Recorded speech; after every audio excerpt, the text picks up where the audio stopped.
ওয়ালি আব্দি মা সালা, আর এই নামাজের মধ্যে আমার জন্য অর্ধেক আছে, আর আমার বান্দা আমার কাছে যা চায় আমি তাকে তা সম্পূর্ণ দিয়ে দিই।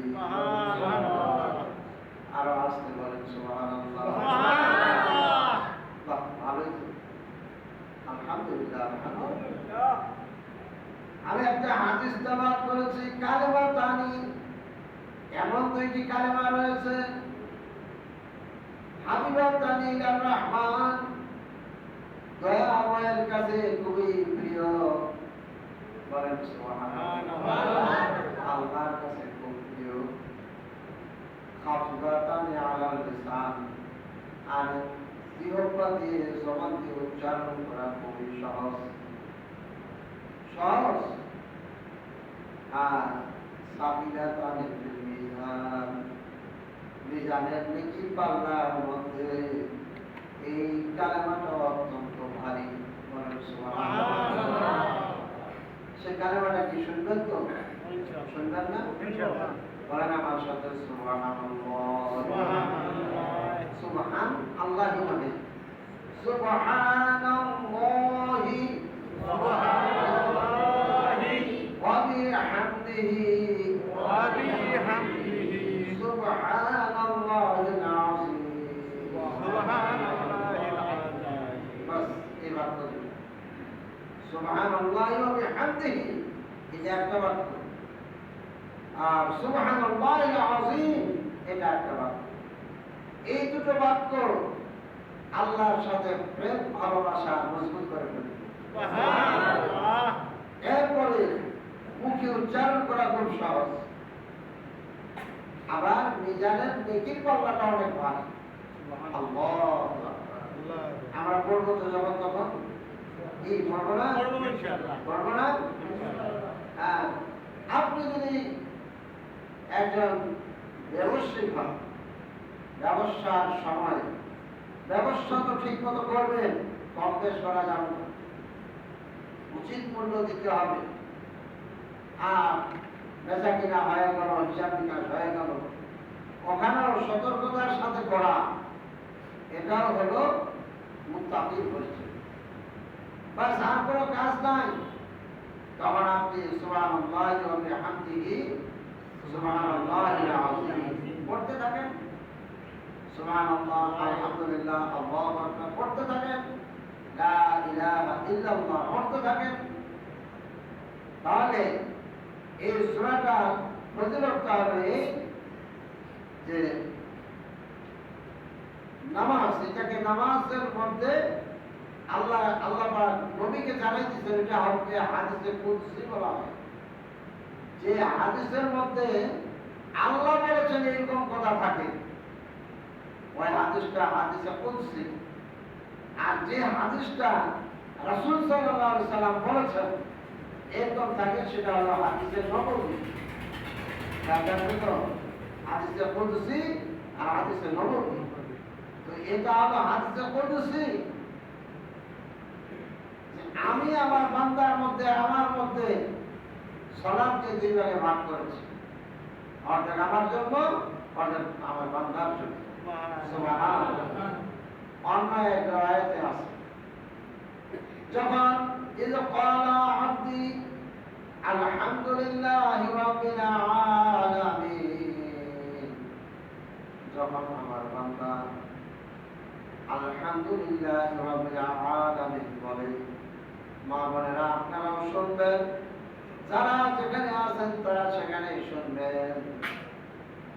আর যারা নেশাগ্রস্ত অবস্থায় মাদক দ্রব্য নিয়ে ঝামেলা করেন, ওনারাও এখনো সেই কাজ হয়তো করতে আছে। যারা মাদক দ্রব্য ব্যবহার করবেন, নেশা জাতীয় দ্রব্য ব্যবহার করবে, খাবে, আল্লাহর নবী বলেছেন ওই ব্যক্তিকে জাহান্নামে যেতে হবে। তবে সাহাবীরাও, অনেক মুসলমানেরাও অমুসলমান থাকা অবস্থায় তারা নেশা খেয়েছে, মাদক দ্রব্য ভক্ষণ করেছেন। যখন আল্লাহ তাআলা জানাই দিলেন যে ইন্নামাল খামরু ওয়াল মাইসিরু ওয়াল আনসাবু ওয়াল আজলামু রিজসুন মিন আমালিশ শাইতান ফাজতানিবুহু। এই আয়াতটা নাযিল হলো অর্থাৎ নিশ্চয়ই মদ জুয়া লটারি মূর্তি, মদ জুয়া লটারি মূর্তি এইগুলি হলো অপবিত্র। এগুলি কি অপবিত্র, নাপাক। এই নাপাক জিনিসগুলো থেকে তোমরা বিরত থাকো, তোমরা এইবার ধারে কাছে যাবে না। আজকে জুমার দিনে এখনো মানুষ মাদক দ্রব্য ভক্ষণ করতে আসে, ঠিক কিনা বলেন? এই আপনাদের এলাকাকে মাদক দ্রব্য মুক্ত করতে হবে। সুযোগ ব্যবহার করবেন, সুযোগ খুঁজে থাকবেন, ঠিক কিনা বলেন দেখি? এলাকার যুবক ছেলেরা থেমে আছে, এরা বড় ভদ্র। তোমাদের এই অপকর্মগুলো দেখে তারা যখন গা ঝাড়া দিয়ে রাস্তায় নেমে পড়বে, বন জঙ্গলে খোঁজানো শুরু করবে, বিশ্বাস করো যত বড় তুমি মাস্তান হও না কেন, তোমার মাস্তানি আর ওই এলাকায় থাকবে না, ঠিক কিনা বলেন? মনে রাখেন, যারা এগুলি খায়, যারা এগুলি কেনাকাটা করে, যারা এগুলি সহযোগিতা করে, যারা সরঞ্জামাদি যুক্ত করে দেয়, এরা সবাই জাহান্নামী। বলেন নাউযুবিল্লাহ। তোমাদেরকে জাহান্নামী বলে আখ্যায়িত করা হয়েছে। কেন তোমরা শোনো না? কেন তোমরা বোঝো না? ওগুলার থেকে বিরত হও। আমি আপনাদেরকে সতর্ক করে দিতে চাই, অনেক মানুষ নেশাগ্রস্ত থেকে মুখ ফিরায় নাই, নেশাগ্রস্ত থেকে মুখ ফিরায় নাই। না ফিরানোর কারণে লোকটা পরিপূর্ণ যুবক হতে পারে নাই, তার আগে মৃত্যুর মুখে পতিত হয়েছে। নিজের এলাকায় থাকেন, ঠিক কিনা? তবে যারা বন্ধ কর্ম মনে করে বিরত হয়েছে, তওবা করেছে, আল্লাহ ওদের অবশ্যই ক্ষমা করবেন। বলেন সুবহানাল্লাহ। এজন্য বিনয়ের সাথে বলবো, কথাগুলো শুনবেন এবং কানে ঢুকাই দিবেন, অন্তরে গুছাই দিবেন এবং আল্লাহর হুকুম পালনের জন্য তৎপর হবেন। ভাইরা আমার, যখন আমার বান্দারা আলহামদুলিল্লাহ রাব্বিল আলামিন বলে থাকে, তখন আল্লাহ রাব্বুল আলামিন বলেন হামাদানি ওয়া আমার বান্দারা তারা আমার প্রশংসা করেছে। বলেন সুবহানাল্লাহ।